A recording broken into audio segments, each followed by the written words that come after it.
starts with a guy on a motorcycle, right? He revs that engine and takes off like a shot. He's flying through a tunnel, dodging cars like a maniac, all with one goal, cutting off some dude in a yellow car. But this yellow car driver isn't backing down, he's speeding up, trying to ram him. Our motorcycle guy is not messing around. He floors it and rides up the wall of the tunnel, matching the yellow car's speed. You can almost hear him thinking, if I'm going down, you're coming with me. What kind of hate makes someone that crazy? Well, let's rewind a bit. This is Jung. He seems like just a regular, super nice delivery guy. He's working hard, dawn till dusk. One night, he's chatting with a coworker when, out of nowhere, a red car speeds by. Some rich kids in the car lean out and knock the delivery guy's food all over the street. Taejung's blood boils. He hops on his scooter and chases after them. These rich punks are driving like maniacs, but Taejung's a seriously skilled driver. Plus, he knows these streets like the back of his hand. He cuts through alleys, jumps curbs, and does whatever it takes to catch up. Finally, he gets close enough. He guns it, blows past their car, and slams on the brakes, stopping right in front of them. "Pay for the food," he shouts. The guy in the car is so scared, he just pulls out his wallet and hands over the money. Of course, Taejung doesn't keep the money. He transfers it to his coworker and then heads off to bring food to his younger brother, Taejin, who's just finishing up extra classes. Ever since their mom passed away, it's just been the two of them looking out for each other. Taejung tells his brother that he'll visit their mom's grave alone tomorrow. Taejin has exams coming up, so he needs to stay home and study, not waste time online. After his deliveries, Taejung is hauling bags of soil to his small garden. Turns out, he and his girlfriend, Suji, are planning to open a flower shop. Some close friends are helping out, and they all celebrate because it's almost ready. Taejung borrowed money from the bank to open the shop, which is why he's working himself to the bone as a delivery driver to pay it back. He thinks maybe he rushed into it a bit, that he should have waited until Taejin graduated. But Suji says that's exactly what she loves about him. He just throws himself into things headfirst. Taejung offers to take her home, but Suji whispers that she wants to stay the night. Taejung, of course, isn't going to say no to that. The next morning, he gets up early to make breakfast for his girlfriend before heading out for his deliveries. He leaves the package at the door, takes a picture as proof of delivery, and turns to find the elevator doors closing. He figures he'll just take the stairs.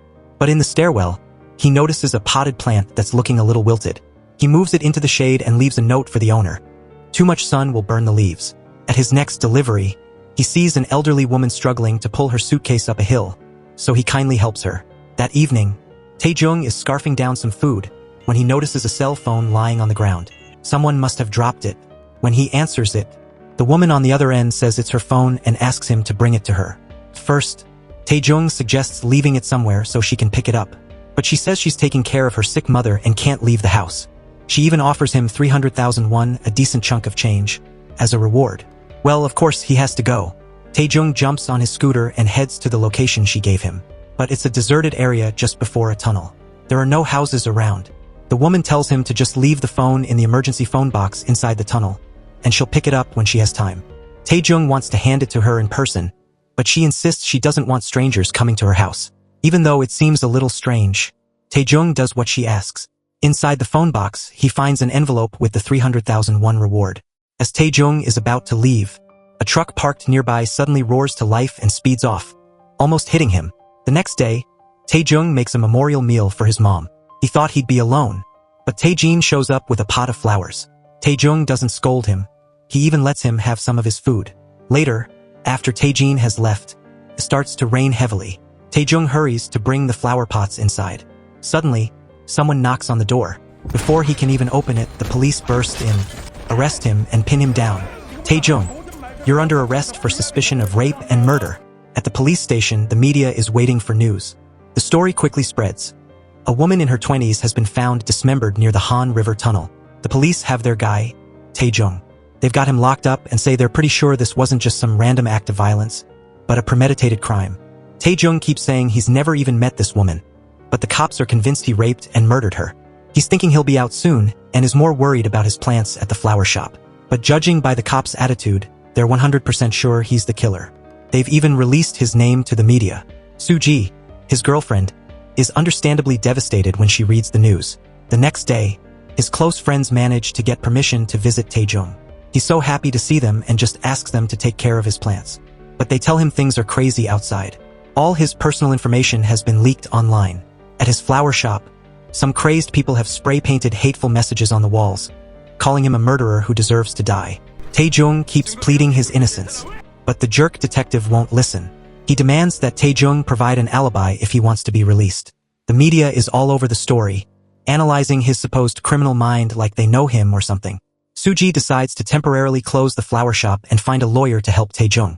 When she visits him, Tae-jung apologizes for putting her through so much trouble. But then Suji actually starts to doubt him. Tae-jung is stunned. He tearfully swears that he truly didn't commit the crime. Only then does Suji breathe a sigh of relief, promising to do everything she can to help him. The lawyer says the best way to clear Tae-jung's name is to prove that he was doing something else at the time the victim died. The problem is, the exact time of death hasn't been determined. Proving every single detail of Tae-jung's activities for 2 whole days is nearly impossible. But Suji points out that Tae-jung is a workaholic. Maybe they can find some kind of evidence in his relentless schedule. So they start calling around, trying to get his delivery history, and ask Tae-jung what he remembers. Luckily, he keeps his delivery receipts at home. They split up and go to each location to ask for information. Since Tae-jung is such a kind, helpful guy, almost everyone agrees to be a witness. There's one time period where they can't find a witness, but they manage to find surveillance video that captures him. Finally, they gather enough evidence to account for Tae-jung's entire schedule for those 2 days. Now they realize how insanely hard Tae-jung works. He never stops. The lawyer is confident that Tae-jung will definitely be exonerated. They're all overjoyed. On the day of the trial, the lawyer presents the evidence of Tae-jung's meticulously documented schedule. The alibi is rock solid. Tae-jung couldn't possibly have had the time to commit the crime. Everything seems to be going smoothly when the prosecutor suddenly counterattacks. The prosecutor points out that the records show Tae-jung made a delivery to the victim's residence. From the time he arrived until the time he left, a total of 7 minutes elapsed. But her apartment was only on the 3rd floor. It shouldn't take 7 minutes to make a delivery. Tae-jung remembers that day and explains that he noticed the peace lily plant was wilting because it was in the wrong spot. So he moved it into the shade, added some nutrients, and left a note. That's why it took so long. Next, the prosecutor shows a video of Tae-jung pulling a suitcase up a hill. Tae-jung explains that an elderly woman asked him for help, but the camera doesn't show her. It turns out the suitcase is identical to the one the killer used to dispose of the victim's body. Although no other cameras caught him carrying the suitcase, the prosecutor argues that he knows the area well and knows the blind spots in the surveillance system. Then the prosecutor asks why he was carrying the victim's cell phone. Surveillance video from a convenience store shows him holding it. Tae-jung recounts how he found the phone and returned it to its owner. The prosecutor points out that the drop-off point was only a few dozen yards from where the body was dumped, and yet Tae-jung never met the owner of the phone in person. This is really hard to explain. Finally, the prosecutor reveals that the GPS coordinates of the victim's phone match Tae-jung's movements exactly. The prosecutor says it's obvious Tae-jung had the victim's phone all day, not just since he supposedly found it. Tae-jung is stunned, unable to defend himself. Finally, the prosecutor presents crime scene photos. The victim was dismembered in the bathroom of an abandoned apartment on another floor in the same building. Suji is horrified when she sees Tae-jung's matching bracelet at the scene. The autopsy reveals the killer's semen inside the victim, and the semen belongs to Tae-jung. The prosecutor also asserts that there was no peace lily plant that Tae-jung mentioned. At this point, Tae-jung has no way to defend himself. He looks completely defeated. The next day, Suji visits Tae-jung and tells him the lawyer has given up. When she asks where his bracelet is, Tae-jung is confused and doesn't know when he lost it. Suji no longer believes him and advises him to plead guilty for a reduced sentence. She tells him she can't wait forever, implying she doesn't think he is worth waiting for. Despite Tae-jung's desperate pleas of innocence, she takes off her own bracelet and returns his, ending the relationship. In that moment, Tae-jung is heartbroken and speechless. A few days later, Tae-jung is convicted and sent to prison. The detective points him out to the prison gang leader and whispers something in his ear, clearly setting Tae-jung up. It's all like a bad dream. This prison is heavily guarded. The prisoners are hosed down like animals and regularly checked for contraband in their mouths. For Tae-jung, this place is hell on earth. The next day, a public defender, Sang-rak, proactively asks to meet with Tae-jung. The lawyer admits he's not a great lawyer, but something about this case doesn't sit right with him. All other suspects were ruled out from the beginning, and everything in the indictment is neatly arranged, as if someone wrote the script in advance. Tae-jung desperately begs Sang-rak for help. He swears he never met the victim, let alone harmed her. Sang-rak asks Tae-jung to recount every detail. Tae-jung suddenly remembers that during the trial, they said a bracelet was found at the scene. but he insists that bracelet wasn't his, because he's never been there. His bracelet must have fallen off at his brother Taejin's place, the day he stopped by to take a nap. The lawyer says this detail could open up a new avenue of investigation. He asks Taejung for Taejin's address and tells him not to tell anyone they are looking into the case. On his second day in prison, Taejung is dragged to the gang leader Deoksu. While the guards turn a blind eye, Deoksu threatens to chop off his hands and use them as a soccer ball. He asks Taejung if he feels ashamed for raping a girl, dismembering her, and throwing her body in the river. Taejung tremblingly says he didn't do it, but no one believes him. Luckily, a guard walks by, and he's temporarily saved. Despite being bullied, Taejung bites his lip and endures it all. He places all his hope on the public defender helping him escape this hell. In this prison, Deoksu is the boss. Known as the headmaster, he extorts money from other inmates. Anyone who doesn't pay enough gets beaten. During lunchtime, two prisoners sitting at the same table tell Taejung about him. It turns out Deoksu was very wealthy, so even though he got a life sentence, it was reduced to 12 years. He especially hates people who commit rape and murder because his sister was killed in the same way. For those who come here for that crime, this place will be hell. One of the inmates offers to help Taejung, but immediately after, he drags Taejung into the bathroom where his accomplices are waiting. Turns out these guys are gay, and Taejung is sexually assaulted. Before Taejung can even process the trauma, he receives another devastating blow. The lawyer, Sangrak, arrives with the news that his brother has taken his own life. Everything is too much to bear, and Taejung completely breaks down. That night, he decides to join his brother in the way Taejin chose. In a delirious haze, Taejung remembers a conversation with Taejin about how to save a wilted plant. Then Taejin suddenly cries out, asking why Taejung would want to die when he's brought so many other things back to life. Startled awake, Taejung finds himself tied down to a hospital bed, alive, but trapped in a living nightmare. They're injecting Taejung with sedatives. Turns out he's ended his life 3 times in the past few days. After that, Taejung retreats into himself, becoming like a ghost. His friends still visit regularly for over a year, but he always refuses to see them. One day, Taejung is taken to a religious service in prison. Seeing him sitting there lifelessly, an altar server, Jung-sik, rushes over to check on him and gives him a pastry. Taejung notices that Jung-sik's wrists are covered in the same kinds of self-inflicted scars as his own. Jung-sik says he's been an altar server in this church for 15 years, but he still can't get used to the metal beds, iron doors, barbed wire fences, and the cold concrete they call floors. First, I was so angry and miserable that I couldn't breathe, he says, but then I had to learn to adapt in order to survive. Hearing this, Taejung bursts into tears, as if he's finally allowed to truly cry. Jung-sik advises Taejung to keep himself busy, whether it's studying, exercising, or anything else he can do. Even though life here is harsh, it's still a gift from God and shouldn't be wasted. Taejung takes his advice, beginning to study everything and work on his physical fitness. He also finds some peace in tending to the plants. Jung-sik says that if he keeps busy like that every day, the years that seem unbearable will quietly pass by. The beatings don't stop, but the number of sit-ups, jump ropes, and pull-ups Taejung does steadily increases. He starts practicing fighting. He even earns a technical certification, a small piece of proof that he still exists. Today, he managed to block a few of the thugs' blows, but the gang leader immediately retaliated with a few blows that felt like he was being hit by weights. Still, it seems Taejung's ability to withstand punishment has increased significantly. The seeds he sowed have begun to sprout. The number of technical certifications Taejung earns also grows. With the constant encouragement from Jung-sik, Taejung is energized. His punches are now faster, stronger, and, most importantly, no longer shaky. 5 years pass in the blink of an eye. A mysterious person receives a phone call requesting that someone be framed for a crime, and he promises to take care of it cleanly and smoothly. In a closed room filled with hundreds of monitors displaying feeds from countless cameras, a new target has been selected. Back in prison, Taejung finds some solace in his small garden. Today, he even shows the warden, Cheol-hwan, how to care for a plant that's suffering from nutrient deficiencies due to lack of sunlight. Taejung offers to help Cheol-hwan's plant get healthier if he brings him a bigger pot to replant it in. Jung-sik compliments Taejung, calling him a real plant doctor. He also says that in prison, everyone brags about their criminal records like their trophies. He hopes Taejung can hold onto the good inside him. Taejung notices that Jung-sik's voice sounds strange today. It turns out, it's Jung-sik's release day. He wants Taejung to take his place as an altar server for the priest. When Taejung asks why he's been so kind to him, Jung-sik says he just wanted to make sure that he continued to live. Tae-jung is happy for him, but his heart sinks, knowing he will be sad to lose his best friend.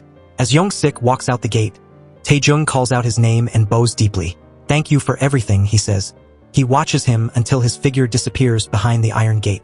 A few days later, a new prisoner is beaten badly. Looking at him, Tae-jung sees himself from years ago.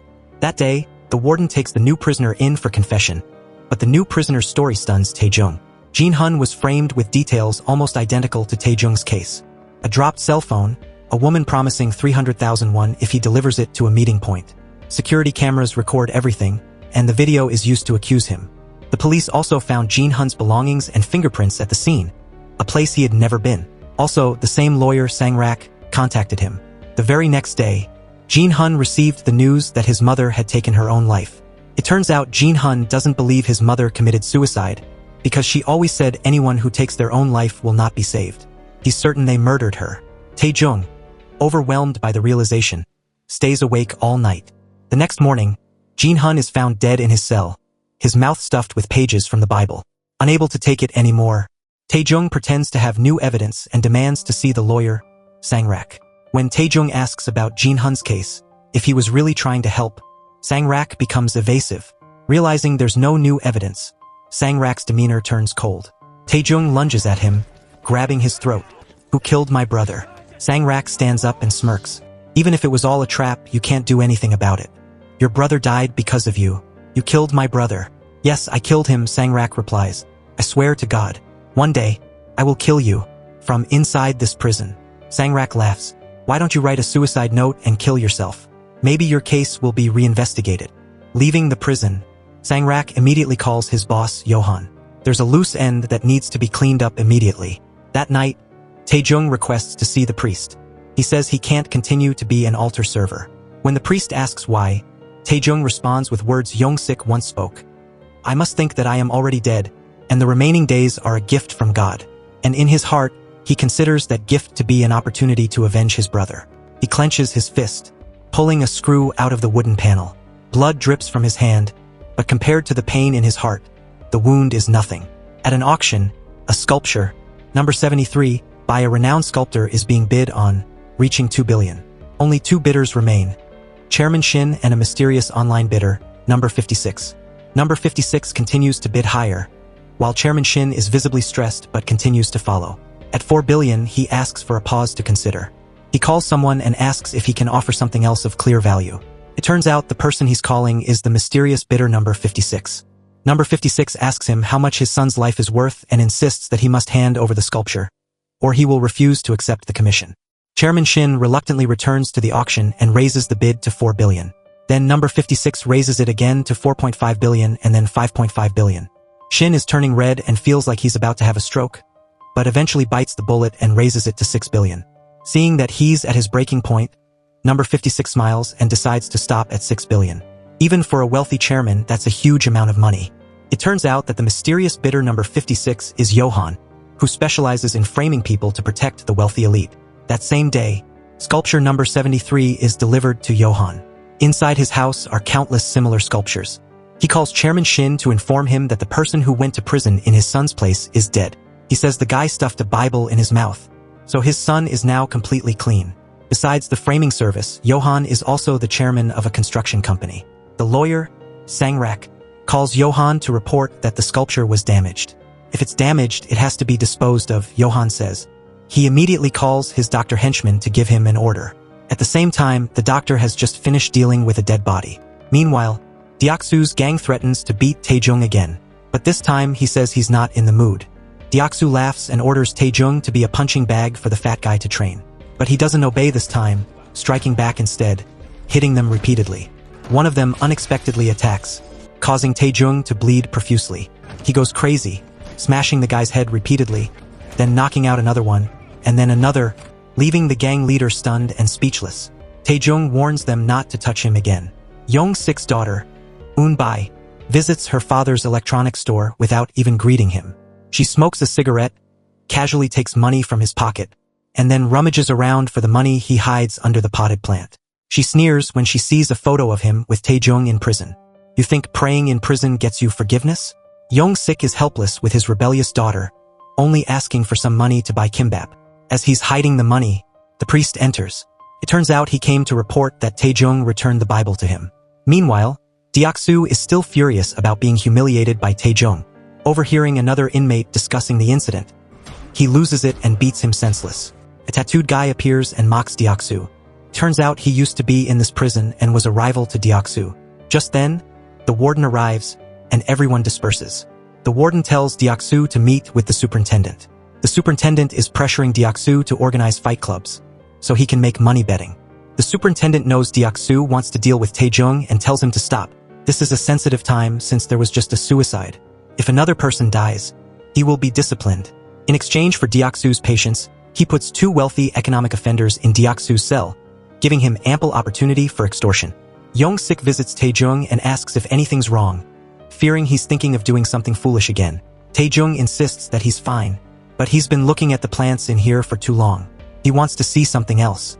I didn't commit the crime, and I'm going to get out of here. Meanwhile, despite promising the superintendent he would be patient, Deok-soo secretly orders his underlings to deal with Tae-jung. That night, Tae-jung plans his escape. First, he needs normal clothes to blend in, and next, he needs keys. The guard shift changes at 3:30 a.m., which is when he needs to act. Zone B has a door that leads to the outside.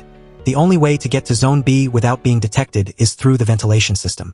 Visiting hours end at 4 p.m., when the food truck arrives. He needs to get out before then. Deok-soo's underling is moved into Tae-jung's cell. At midnight, thinking Tae-jung is sound asleep, he pulls out a knife to finish him off. But Tae-jung was waiting for him. Turns out this guy is only good at sneak attacks and is no match for Tae-jung. It's just that he has a weapon, which makes it a little harder for Tae-jung. The next morning, Tae-jung calmly walks to roll call, without a scratch on him. Deok-soo is furious, glaring at him with murderous intent. Tae-jung knows that to move forward, he needs to eliminate this obstacle first. During lunchtime, he deliberately sits at the same table as Scarface, provoking him until he loses it and starts punching Tae-jung repeatedly. But Tae-jung doesn't fight back. When the warden shows up, Tae-jung knows he's taken care of the obstacle. The next day, Cheol-hwan visits the garden, announcing that Deok-soo has been sent to solitary confinement. He hands Tae-jung the green floral foam that he asked him to find. Tae-jung lied, saying he needed it to decorate the chapel, but he actually used it for a different purpose. Today, Tae-jung skillfully replaces a prisoner who is assigned to clean in Zone B and easily obtains the key to the Zone B gate. He then imprints the key using the floral foam hidden in a plant pot. At the same time, the Ministry of Justice sends a doctor to vaccinate the prisoners, who is none other than Johan's Dr. Henchman. He scans the list and stops at Tae-jung's number, quietly separating 1 vial of medicine and putting it in his pocket. After lunch, everyone is called out for vaccinations, while Tae-jung offers to help a guard repair his car. This is the perfect opportunity for him to cut the key. At that moment, the guard returns earlier than expected, bringing him a pastry as thanks. Seeing Tae-jung working, he inspects him. Tae-jung manages to pretend that he is fixing something, so the guard doesn't suspect anything, but he still demands to be searched according to procedure. Luckily, Tae-jung was quick enough to stuff the key into the pastry bag. On the way back, he is blocked by Kong Chae's gang. Kong Chae wants to recruit him into his gang because Tae-jung is the only one in the prison who dares to stand up to Scarface. Tae-jung refuses outright, and Kong Chae is slightly embarrassed but still tells him to think about it. In reality, Tae-jung is focused on escaping and has no interest in joining any factions. Jung-sik tells him that his escape plan is impossible. To get out, he has to pass through 3 gates with guard towers and armed guards. It's not as simple as climbing over a few walls. But Tae-jung isn't planning on climbing any walls. He's gonna walk out the front gate. Back in his cell, he finds the superintendent waiting for him. He says there's a big fight tomorrow and he's bet all his money on him. He's worried the vaccine will affect his stamina, so he's assigned someone else to get vaccinated in his place. The doctor hears the correct code for Tae-jung and takes the special vial from his pocket, but then notices that the face doesn't match. The next day, at exactly 3 p.m., the superintendent arrives to remind Tae-jung to go to the arena. With no other choice, he quickly throws 3 punches, knocking his opponent to the ground. Then he returns to his cell to begin his plan, but upon opening the door, he finds the doctor and Cheol-hwan waiting. Tae-jung, it's your turn for the vaccine, Cheol-hwan says. The time is 3:27 p.m. His heart is pounding. The doctor pulls out the specially prepared vial and injects it directly into his arm. The doctor injects the vaccine into Tae-jung's arm, but it's actually poison. Tae-jung is anxiously looking at the clock, because he only has half an hour until his scheduled meeting with Jung-sik. As the doctor leaves, Tae-jung quietly slips the screw and the key into his pocket. First, he uses the screw to short-circuit the security camera system. While the officer runs to check it, he sneaks in and steals a security pass. Pretending to be cleaning, he easily fools the guard. Next, he goes to the storage room to change into civilian clothes, then puts his prison uniform back on over them. Reaching the gate to Zone B, he's almost caught by a guard and has to hide in a storage room.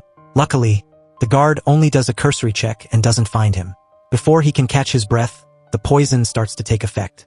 Tae-jung suddenly feels dizzy and lightheaded, but time is running out, so he forces himself to keep going. Outside, Young-sik is waiting, his heart pounding with worry. He doesn't know if Tae-jung was serious or joking. He's worried if he comes out and worried if he doesn't. To get past the guards, Tae-jung chooses the ventilation duct leading to Zone B.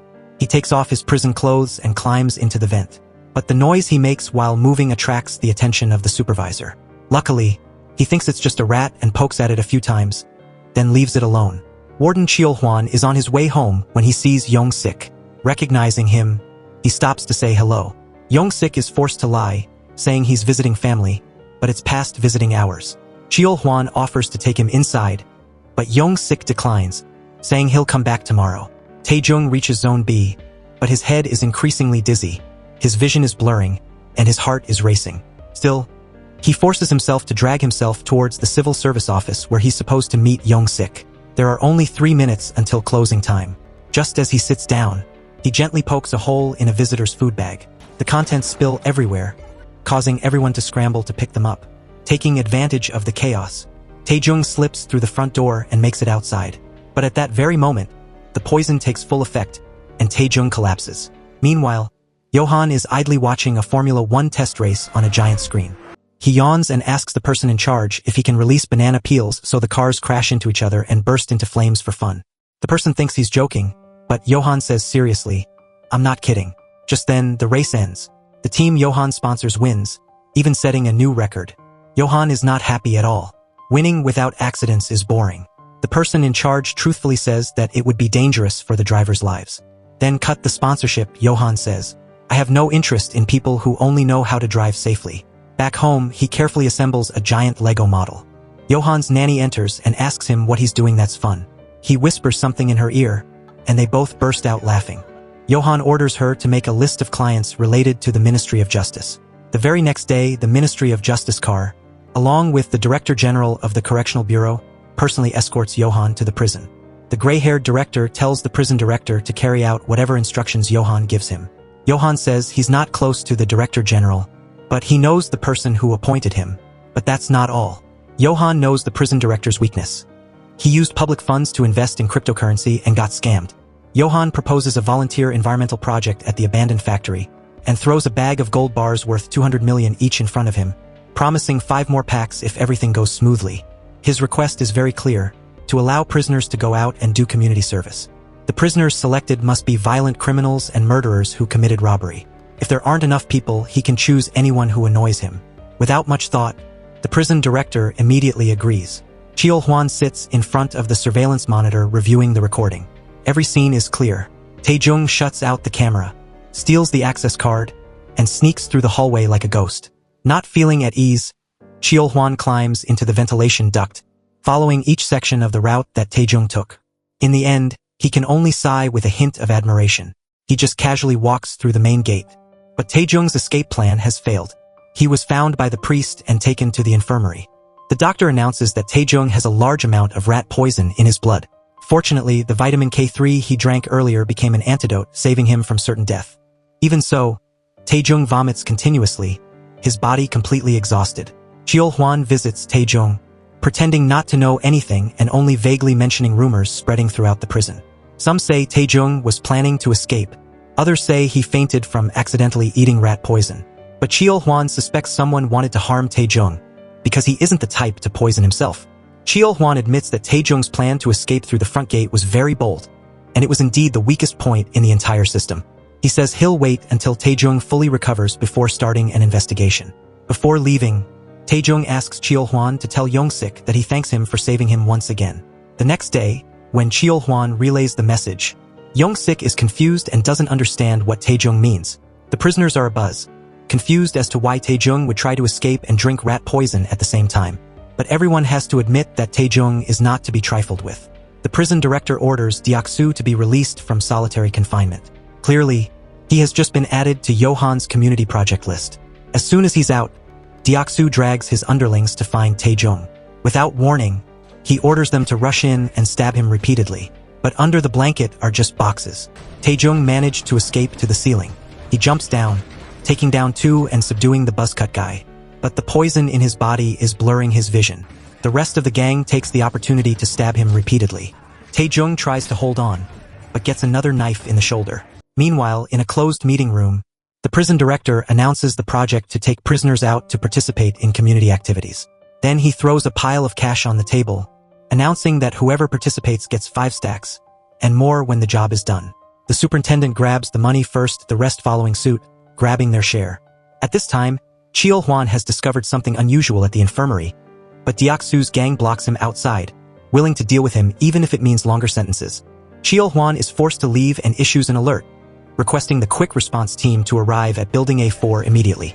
Inside, Tae-jung is still fighting Deok-soo's gang alone. The poison is taking its toll, gradually weakening him, but he continues to fight with all his survival instincts. Finally, Tae-jung manages to defeat the smaller fries, leaving only the gang leader Deok-soo, who is still full of energy. Taking advantage of Tae-jung's carelessness, he stabs him straight with a deep blow. At this time, Cheol Hwan and the team have arrived outside but are blocked by the gang at the door. After a struggle, Deok-soo pins Tae-jung to the floor, 5 knives ready to deliver the final blow. But at that very moment, Tae-jung bursts up, steals the knife, and reverses the situation. Deok-soo yells, "Stab me in the neck. Do it. Stab me." But in the end, Tae-jung only slices off a small piece of his ear. Just then, the guard team bursts in.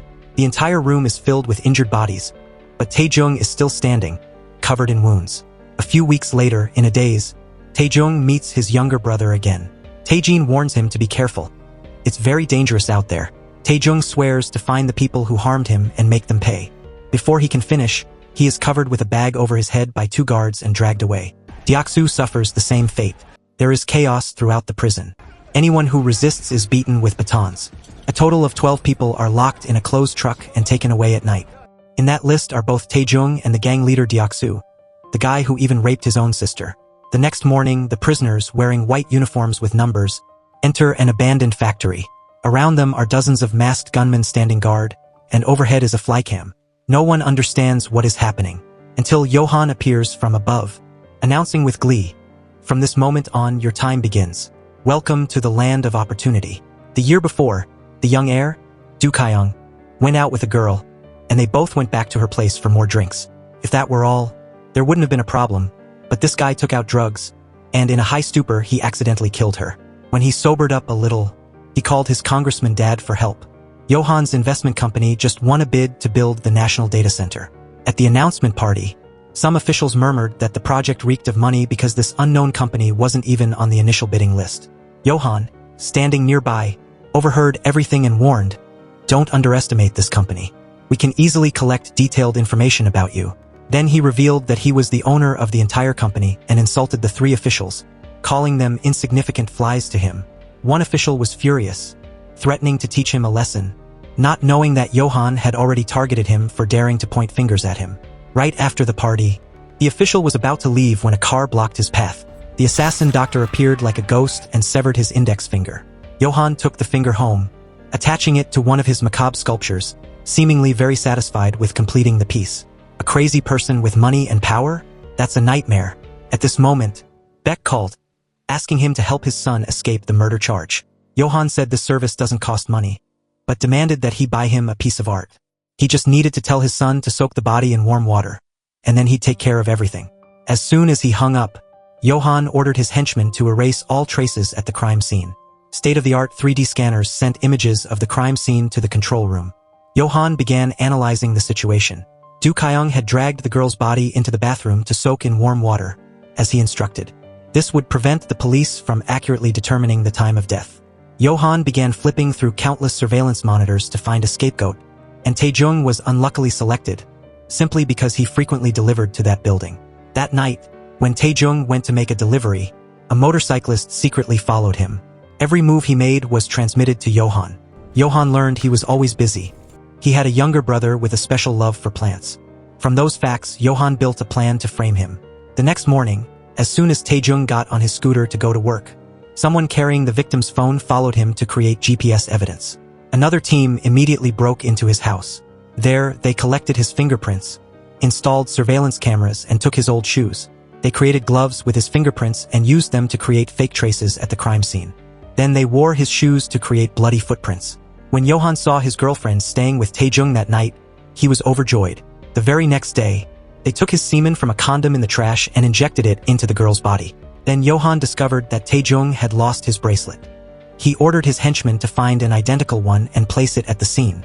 The doctor dismembered the body, put it in a suitcase, and tricked Jung so the camera would catch him pulling it up the hill. Johann also ordered his men to put the wilted potted plant in the stairwell so Jung would stop for a moment, making his alibi incomplete. A very detailed and meticulous plan. In the end, Jung couldn't escape that perfect trap. Back to the present, the night before, the truck carrying 12 prisoners arrived at the abandoned factory. The soldiers pushed them out of the truck and led them into a room. When they removed the hoods, they saw a lavish banquet. The hungry prisoners didn't think much and rushed to devour the food. Only Gang Jae noticed Johann watching them from above. But before he could go up to meet him, he was stopped by the guards. After eating, everyone was assigned a numbered room to rest in. They were all confused, not knowing what awaited them. That night, Jung quietly snuck out, looking for a way to escape. Outside, the guards are still heavily armed and alert. After circling around and avoiding them for a while, Jung finds an exit. But just as he's about to escape, 3 gunshots ring out, and countless red dots appear on him. Jung is forced to raise his hands in surrender and return. Johann tells him to get in the car so he can take him back to his room, but Jung turns around and walks straight. Johann isn't angry, but rather amused at his despair. Hearing his tone, Jung figures out that he's the one who brought them here. Johann reveals that there will be a competition, and the winner will receive a special prize. But he doesn't say what it is. Looking at the way they're guarding this place, Jung is forced to abandon his escape attempt. That night, his cellmate, Jung, cozies up to him, talking to him as if they're close friends. He claims to be on Jung's side after seeing how he fought, and then begs him to go somewhere with him, swearing he won't hurt him. But he actually takes him to the gang leader, Deoksu. Fortunately for Deoksu, his ear wasn't completely severed and was stitched back on by the doctor. Knowing this guy hates his guts, Jung breaks a beer bottle, ready to risk his life. Just then, 2 gunshots ring out, and the guards warn both sides to stop. The next morning, loud music blares, startling the prisoners awake. They have to put on their uniforms and are taken to an empty area. As soon as the music stops, Johann announces that their time starts now. This is a racetrack. Everyone will drive a randomly assigned car and race each other. There are no rules. One of the prisoners curses. "What the hell is this game? Are you raising us like cattle for your entertainment? You're delusional." Then 11 turns to walk away. Johann coldly shoots him, sending him to the sky. This brutal display stuns the prisoners. No one dares to resist anymore. A truck arrives. Inside is a mountain of cash, and 5 billion will be the prize money for the winner. The huge amount of money makes the prisoners' eyes light up. Johann continues, announcing that the numbers on their uniforms match the garages they are assigned to work in. Their cars will be inside, and he gives everyone a chance to meet him directly if they have any questions. Soon after, the rich heir, Du Kyong, and another guy arrive at the racetrack. They call the unlucky people who took their place scapegoats. The other guy's scapegoat was a prisoner who took his own life by swallowing pages from the Bible. Du Kyong boasts that he has 3 scapegoats, meaning this jerk has killed 3 people, and one of those 3 unlucky scapegoats is Jung. Turns out that these 2 were invited by Johann to watch the race together. He reveals that this is not a simple race but more like an air battle. It will be the most fun they've had in years. At this time, the prisoners have arrived at their numbered garage to receive their cars. Scarface cries out in pain when he receives an old rickety car. Gang Jae is satisfied to receive a good one, and Jeong is ecstatic to see a cool sports car. Taejung hasn't figured out if his car is good or not. Johann explains that those who don't have good cars may not be at a disadvantage. The only rule is that there are no rules. The prisoners are allowed to do anything to win. One by one, group by group, they start using the parts in the garage to modify their cars. It turns out that Johann wants to use this race to attract gamblers. Even more races will be held later and expanded overseas, and the 3 of them will be co-founders of this company. As for the huge prize money, he grins. revealing that no one will reach the finish line. The next morning, Jung cozies up to Taejung, suggesting they ally. Everyone else is paired up. Playing solo is sure to fail. If they win 5 billion, he only needs an apartment. The rest is for him. Taejung is not interested. Take it back to your grandma. Hearing this, Jung is overjoyed, considering himself on the same side now, and thrilled because Taejung has a car repair license. In another corner, Gang Jae instructs his underlings that, regardless of who wins, they must divide the prize money equally, and everyone must absolutely obey his orders. Soon after, Gang Jae goes to meet Johan. As soon as he faces the boss, he starts buttering him up, proposing a limited-time partnership. He understands that the scale of this project is not small and recognizes that Johan is the real boss, to the point that even the warden bows to him. He insists he wants a long-term partnership and is willing to become a useful toy for Johan. Johan calls out Gang Jae, saying he has 18 fraud convictions. He's indeed a great flatterer, but says he'll think about the offer. The second meeting with Deoksu is far more dramatic. Deoksu doesn't want the prize money. He just wants to personally kill a bastard. Johan is thrilled to hear that. In this game, he can do whatever he wants. Deoksu remarks that the boss is much more fun than the cowardly prison director. For Johan, the most important thing is not who wins, but that the game is truly entertaining. At the moment, in the garage, Jung excitedly shows Taejung his sports car. But Taejung checks it out and says it's junk. It only looks good on the outside. In another room, Number B aggressively threatens Number 6 with a saw, demanding the keys and brazenly stealing the car. Just then, the tattooed Gang Jae walks by. Witnessing the daylight robbery, he immediately realizes there are no rules here. Just as he's about to take the SUV from Number 3, an underling runs up to report that Number 10 has a sports car. Hearing this, Gang Jae immediately changes direction, taking the whole gang to steal Jung's car. At this moment, hearing the screams and destruction, Jung rushes out and sees the car robbery in full swing. Turning back, he sees Gang Jae's gang charging straight towards him. Jung runs back to tell Taejung and then stands guard at the door. But Taejung has already gotten into the car and tells Jung to get in with him. The car shoots off like an arrow, knocking Gang Jae onto the hood. As he speeds past Deoksu, Jung even flips him off. Seeing his prey, Taejung, Deoksu gets into his car and chases after them. Not to be outdone, Gang Jae also jumps into car number 5 and floors it. Unexpectedly, just as he exits the gate, he is blocked by car number 4, Deoksu's underling. Gang Jae grits his teeth and rams straight through, determined not to lose Taejung. At this time, Deoksu's car is tailgating Taejung. Jung is frantically screaming, urging Taejung to step on the gas. High above, Johan and Dukhyang are enjoying the chase. Seeing that he can't escape from Deoksu's car, Taejung suddenly swerves and slams on the brakes, causing Deoksu's car to lose momentum. Then he turns around and speeds off.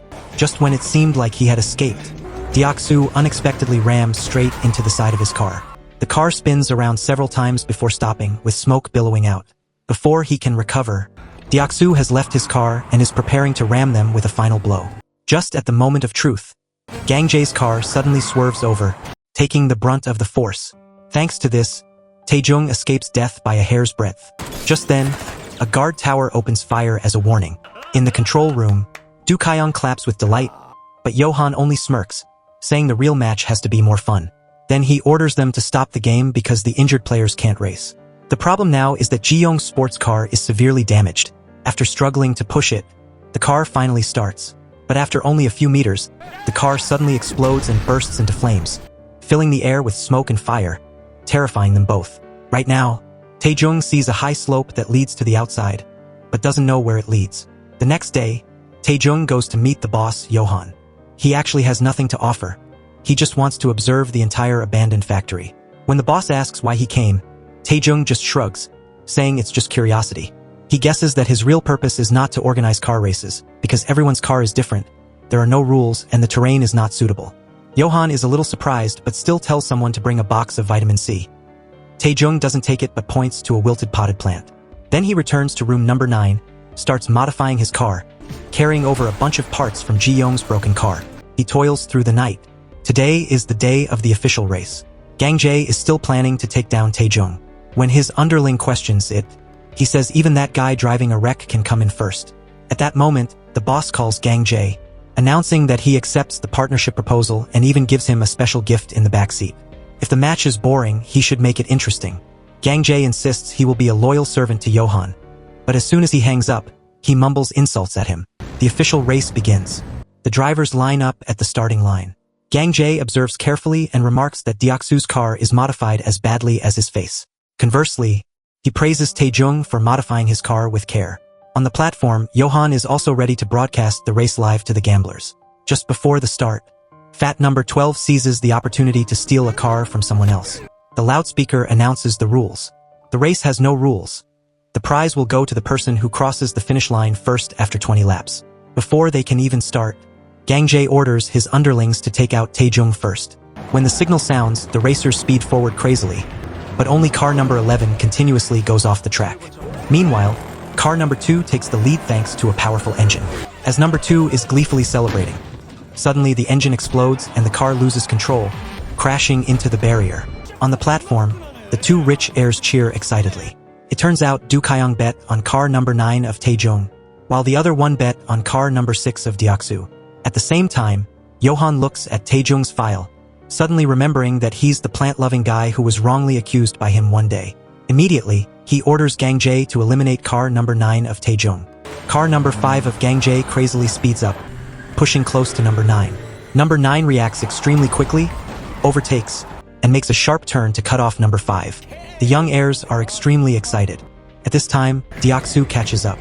Both numbers B and number 6 rush in, squeezing number 9 flat. Deoksu grabs a knife, intending to finish off Taejung, but unexpectedly, the driver is not Taejung but Ji-young. And Taejung is driving car number 11, which has now run off the track. When the flycam finds car number 11, no one is inside. Taejung speeds out on an old motorcycle, smashing the flycam. Du Kyung says this is cheating, but Johan finds it extremely interesting. Taejung doesn't run away but speeds straight to Deoksu.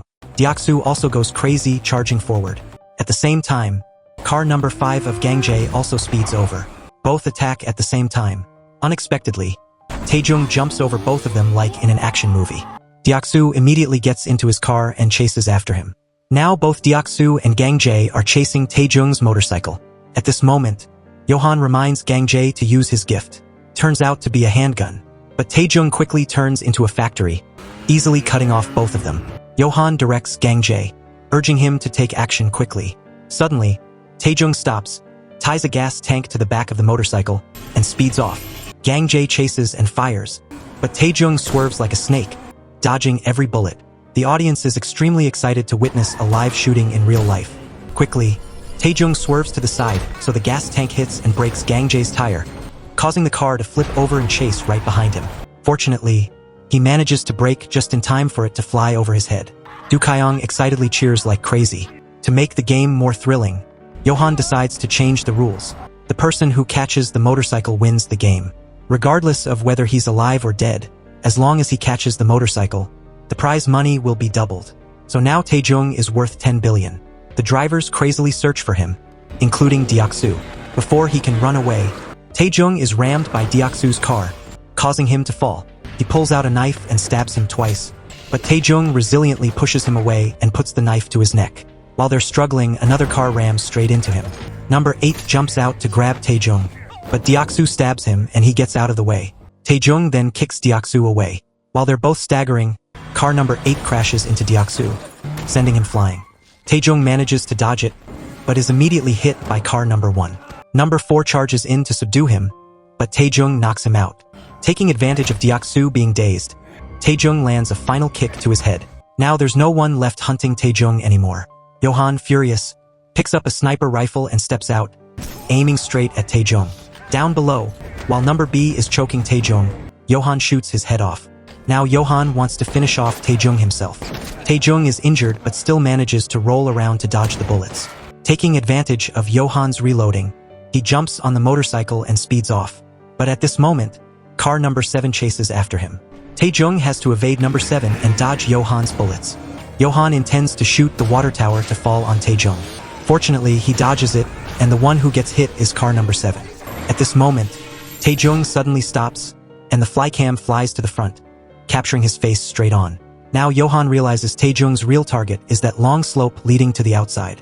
It turns out that yesterday, Taejung intentionally went to meet him to observe where this road leads. But at this moment, Two crashed cars are blocking the slope. Jung sends the gas tank flying into the two cars, causing them to explode and fly apart. In front are huge flames, but Jung risks it all and floors it, speeding through the fire and accelerating up the runway. Just as Jung flies off the end of the slope, Johan also aims straight at him and pulls the trigger.